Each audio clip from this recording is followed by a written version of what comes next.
Ano ba? Hindi ko kasi alam kung paano ko umpisahan eh, kasi sa dami. Ako may pinakamahirap na experience dito sa pamilya. Kulang yata ito ng oras na. Napakahirap, dapat nagdaan ako. Parang totoo ah. Senyorito ko nga sa bahay. Senyorito ka nga. Nay, alam niyo ba, may tanong lang ako, 16 yung anak niyo, ang binigay niyo sa akin bungangera.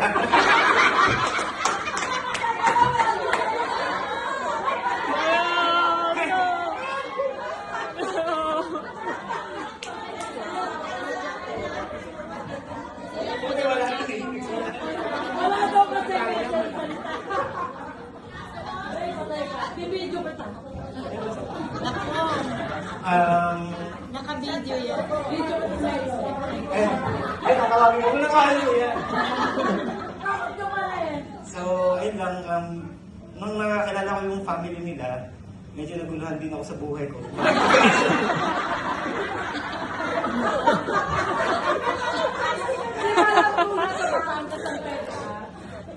Kasi parang ang gulo nila.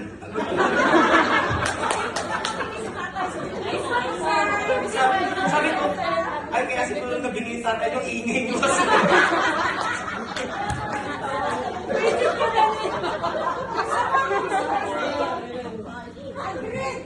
Kasi ba?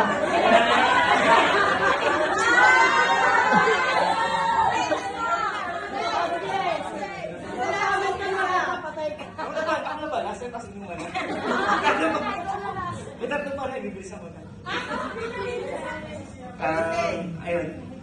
So, gusto ko, sa nakikita ko sa pamilyang to, napakataas ng standards nila kasi 50 years. So, yun. Kasi ako, trivia lang, I came from a broken family, so hindi buo yung pamilya ko. Iyak ba ako? So, nung nag-join ako sa family nila, nag-start ako mag-join, so nakita ko na kung gano'n sila sa family. Kung ba nakita ko na, ay, ang hirap sabayan ng standard ng 50 years kasi parang gusto ko na mag-exit eh.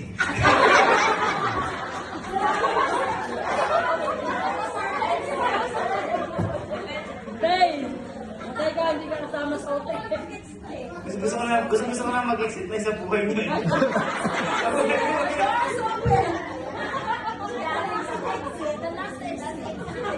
So yun lang, trivia ulit kasi nagkakilala kami ng asawa ko dito sa UAE.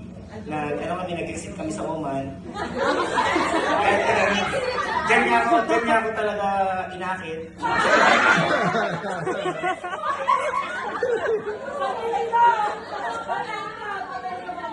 Konting trivia lang, talagang mahirap ang kala niyo mabait at son. Yung maldita yan sa akin. Kaya kumbaga nung pagbalik namin ni Joe galing ko, siyempre, tropa-tropa, ganyan-ganyan. Pakwento ko lang para alam nila lahat.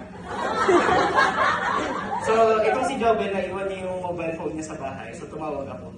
Sabi niya, nakasagot si Ate Sol? Sabi niya, ay, hello, hi, hello. Tapos, nasagot si Ate Sol, sino to? Si Darilo po. Sino Darilo? Kaibigan niya po. Ganun sabi ko. Sabi niya, Darilo, hindi ko pinapunta dito ang kapatid ko para magpaligo lang kami ng tao. Sabi niya sa okay po ate, mabuti nagkakaintindihan tayo, sabay magsak ang telepono. Pero siyempre, patanggin niyo tayo, hindi tayo papatalo. Inaraw-araw ko sa bahay, siyempre.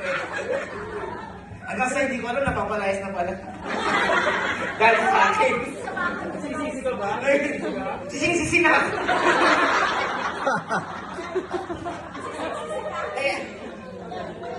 So ito na nga, isa pa. Kaya may oras na ba kuya? Medyo yung hirap ko kasi, sasama ko lang.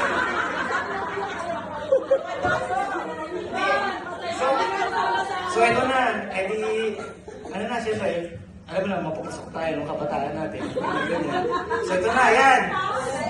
So, nabuntis na, 2 weeks.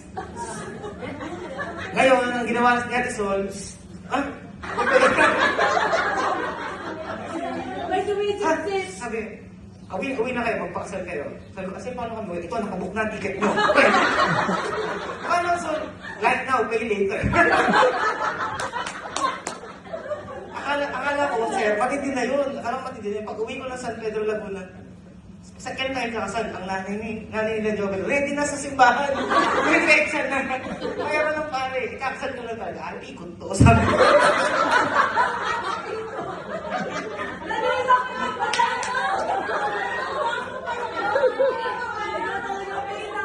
Pero hindi ko makakalimutan ang pinangako kay nanay nung kinasal ko.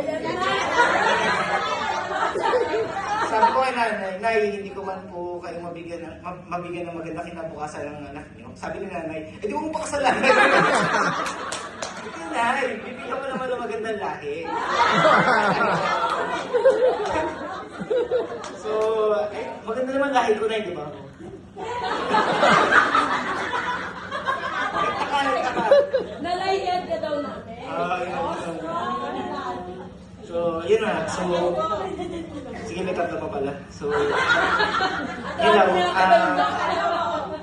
Sa adobo pa. Ano lang ba pasigla na ko sobra? Kamali ko daw yung adobo? Oo. So, ito na nga. May kwentong adobo pa kasi kami.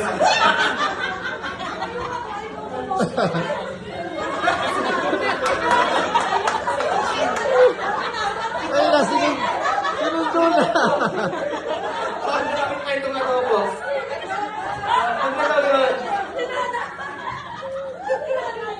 Ayaw na yung mga kwentong adobo. Anyway, yun lang. Seryoso na. So, Wala siya dobo. thankful ako sa lahat ng mga magkakapatid na tinanggap nila ako sa pamilya nila. Kahit wala silang choice. Tinanggap nila ako, tapos ano naman sila sa akin, mababait sila sa akin kasi wala silang choice. Oo nga, nainom na nga ako.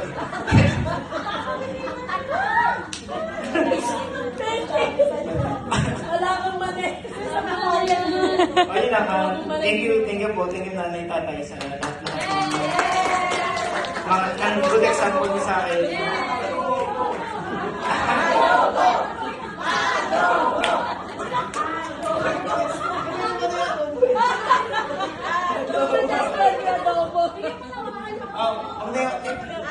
Chapter na yung adobo guys.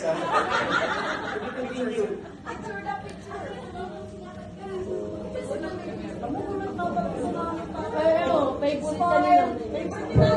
Okay, ladies and gentlemen, abangan po natin ang susunod na kabanata tungkol sa istorya ng adobo. Palakpakan po natin, ladies and gentlemen, Sir Danilo. Ayan.